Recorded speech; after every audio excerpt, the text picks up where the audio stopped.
at the same time, we needed to line up an opponent that made sense. And I think Holland is a great opponent. Like you said, surprising that we didn't get matched up before. I think our styles match up so great, to have a possible fight of the night. And yeah, I'm excited for this fight. Well, he was in here earlier, and I think his exact phrase was, he goes, "I hope Vicente can tap into the old Vicente that we'd seen that can go in there for a war." And he seemed like maybe you don't take damage as well as you have in the past, and he thinks if he touches you, you're not getting back up. So I guess how do you respond to, not just him, but maybe fans say like, oh, maybe Vicente can't be in these wars anymore? Well, keep an eye open on Saturday. You guys will see. You guys will see if I'm ready or not for war. And yeah, I'm excited. It's a big fight and a challenging opponent. Like, I like it. He's gonna take out the best out of me for sure. Did you have to bring in anyone specific? Because Kevin is a pretty tall welterweight. He's obviously was ranked a middleweight at one point. I mean, I didn't bring anybody specific because there at Killcliff we have so much talent, so many guys. I've worked a lot with Delano Taylor for this fight, Jason Jackson, also Gregory, Robocop.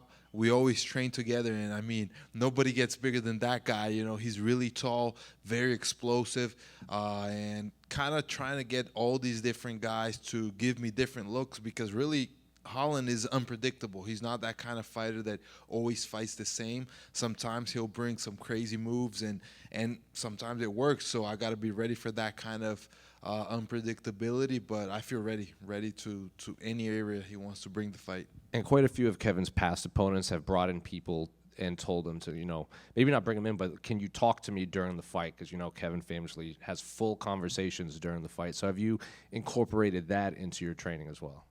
Yeah, especially Delano, he did a little bit of that during sparring, and it's fun. It's funny, but it's fun at the same time. I watched a lot of Kevin's fights, and I don't know. I just think he fights the way that he is, and I don't get bothered by that. I think that he's definitely trying to play into, I don't know, into the mind of the guy, but I think it's gonna be fun, and I'll enjoy it in there.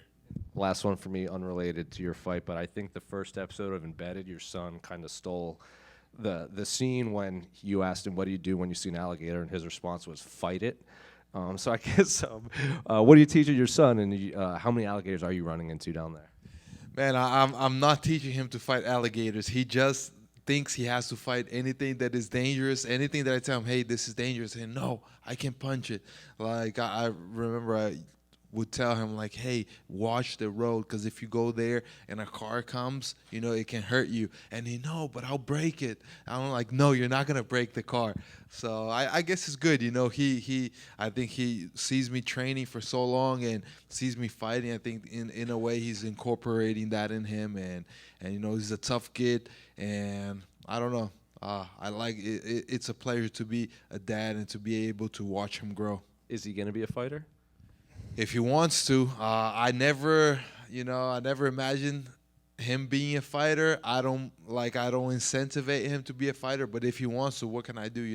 If it's his dream, if he really likes to do it, I cannot go against that. Is he in school? Like, is he trying to fight kids in school too? No, he's not fighting kids in school, and he's really good at that. That's something that I've talked to him a lot about, and I mean, martial arts is one thing, street fighting is something else, and I tell him, hey, we are not here to fight people, just for fighting. If you want to compete, we got to do it the right way, but outside we should be disciplined, and we should actually, instead of fighting people that provoke us, we should go and talk to them, hey, why are you guys like that? You mad? Is there something wrong? Can I help you? And that's what I try to teach him. Vicente, right here to your left.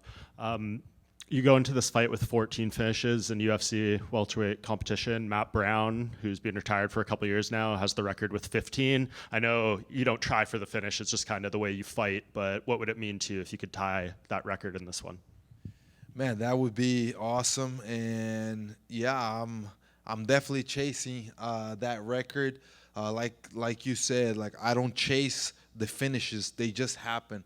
But that's my style. That's what I do. I go in there and I fight with all I have, and usually that's gonna end up in a finish, because if either I find a submission or a knockout shot, it's gonna come eventually. And if I can get that record, man, that would be amazing. Vicente, right here. Going back to kind of what you were telling your son about, hey, don't go into fights and that kind of thing. Does Dad go against what he did as a kid? Were you getting into fights as a kid, or? So it was mixed. I grew up with martial arts very young, since because my mom is a black belt in karate, so I learned that in karate. But later on, right before I started training Muay Thai, I was around like 12 to 14 years old. I got into some street fights in school and at the street, with friends and stuff. And that's why I started training Muay Thai, because I wanted to actually get better at that fight. But once I started training and competing, my teachers in Muay Thai, they were very clear, like, if we catch you street fighting, you're out of the gym. And that's when I stopped. And especially because I didn't want to stop doing that. I loved competing. I loved doing that so much. And later on, I started to realize, hey, I got so much skill. It's not fair that I do that against somebody that trains nothing. And I have an environment where I could do that, which is a ring or an octagon, go out there and really compete against guys that are ready for it. And obviously, because this was later in life, you're not when you were living in New Jersey as a young child, right? Like, Yeah, all that was in Brazil. yeah. But with the idea that you spent a little bit of time. How old were you? 6, I believe, when you left New Jersey. Yeah, I was about to turn 7 when I went to Brazil. Yeah. So how much, like, what kind of meaning does New Jersey have for you? Obviously, you're here. You left early, but how much of a home is this to you at all? I was back to New Jersey almost every year after that, because my dad still lives here. Here from the hotel, my dad's house is 20 minutes away. So for me, this is very familiar area. It is, one of my homes. I always say, like, I have 3 major homes, and one is Brasilia. The other one is New Jersey, and back in Chile, because my dad's heritage, he's Chilean. So I've fought in all these places, and it's always, I always feel the support from everybody from New Jersey, and I feel at home for sure here. This is where I was born. This is where I had, like, my first couple of years. I remember how winters were so special because there was no snow and all that, which in Brazil is so different. So, yeah, I have great memories from New Jersey, and it's a pleasure to fight over here. Are you getting more ticket requests here than you would if, say, you were fighting in Vegas or something? I think so, for sure. I always get a lot of support, especially, like, people text me and messages, DM me, and all, like, the New Jersey, everybody here from New Jersey always supports and also is, like, asking me to be here to fight over here. So, yeah, it's great to actually be here now. Thank you. Vicente, right here. So you had said on a podcast I watched recently that it's not easy to get a ranked opponent right now. Can you talk about the current state of the welterweight division, JDM beating Bilal, and just everything going on?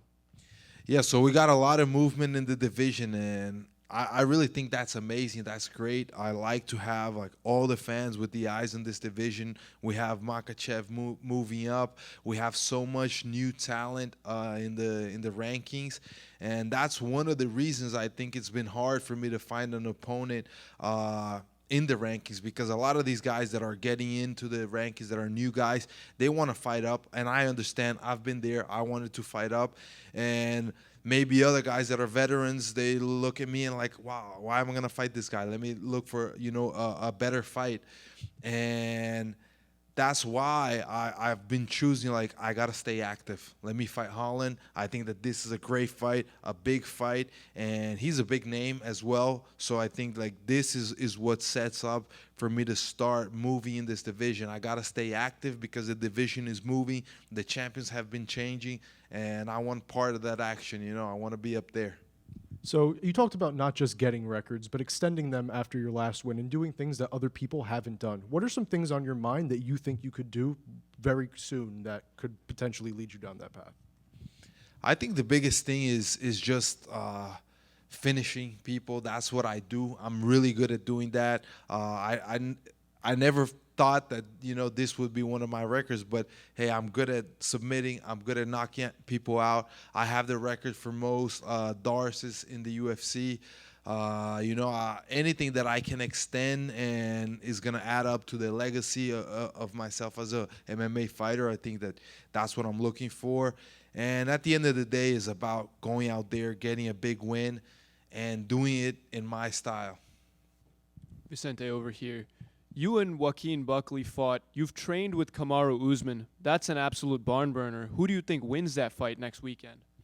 I think that is an amazing fight. Really excited to see that fight. You know, I'm great friends with Kamaru, and I have him on this fight for sure.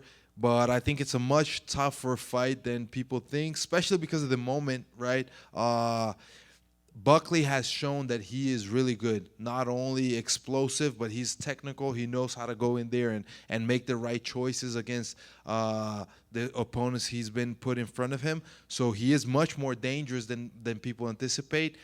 But with that said, Kamaru has been, you know, the most dominant champion in the last years of the welterweight division. He is still as strong and as you know, ready to fight as he was in the past. I've trained with him not long ago, so I know that he is as dangerous as before. And when you face a guy like that, man, it's tough to get a win against a guy like that. You know, he lost to Leon Edwards, and then he lost to Chimaev in the division above. So I really think that he has a lot to show, and it's going to be a big test for Buckley. And I have, for me, like, everything's on Kamaru. I think that he's favored for that fight. That's going to be a great fight. And one more question from me. Killcliff has so many great high-profile fighters. Could you share the names of a few prospects that we don't know about yet? So one guy I'm going to tell you is Delano Taylor. He's here with me for this fight, and we've been working so long together. He's knocked out Rory McDonald and has amazing fights. I think he's a guy that soon will be, you know, fighting in the UFC. He really has, you know, extremely high level, very good striking, very good ground game and wrestling. And let me see another guy. Man, we have so many. I don't know. I cannot point one specific name out now. I don't know. I'll leave it to that guy, but I can tell you we have a whole bunch of Russian guys over there that are working. Now we have some guys that came in from England that have also been looking good, and most of these guys are like 20, 21, 22. Another guy I remembered, Nikita. Nikita is a beast, and he's I think 20 years old, and he's trains like it's crazy. So it's a lot of talent over there. Yeah. Just one from me, Vicente, over here. You mentioned the trash talk thing you were just saying about Delano helping you with it. We view you as like one of the nicest guys, I think, in MMA. So how are you going to deal with that on Saturday? Do you just ignore it, or do you have some trash talk that maybe we don't know about that you hide in your back pocket? No, I definitely don't have trash talk, but, you know, I have two fists that hit really hard, and that's enough for me. You know, I can talk with my hands, and I think it's just fun. You know, I even like look different. I don't think that Holland is really that kind of guy that trash talk is kind of disrespecting you. I think it's more about having fun in there. He's just doing his thing, and I mean, whatever he does, I'm still going to respond in my way. I'm out there to have a great fight and to beat him. At the end of the day, I want to, you know, knock him out and get a big win. Yeah, just one over here. We got, obviously, Jack as the new champ. So how do you think he does against Islam? I think that's a tough fight, but for both of them, I think that Islam is very dominant in his game. He's experienced. We know that he's a great grappler, great wrestler, has a lot of cardio, has experience fighting a lot of 5-round fights.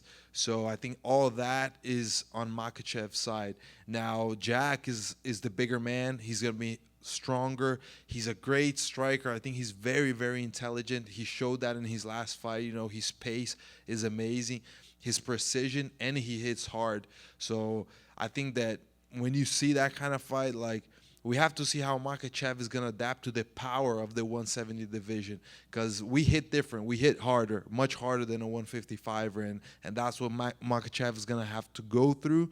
And on the other hand, I think it's a great opportunity for Jack just to show the kind of champion he is. You know, right away, his first defense is going to be against a big name like Makhachev. I think it's going to be a fun fight, and I like to have a long time we haven't had like a real striker as a champion of this division, and I like to see Jack as a champion.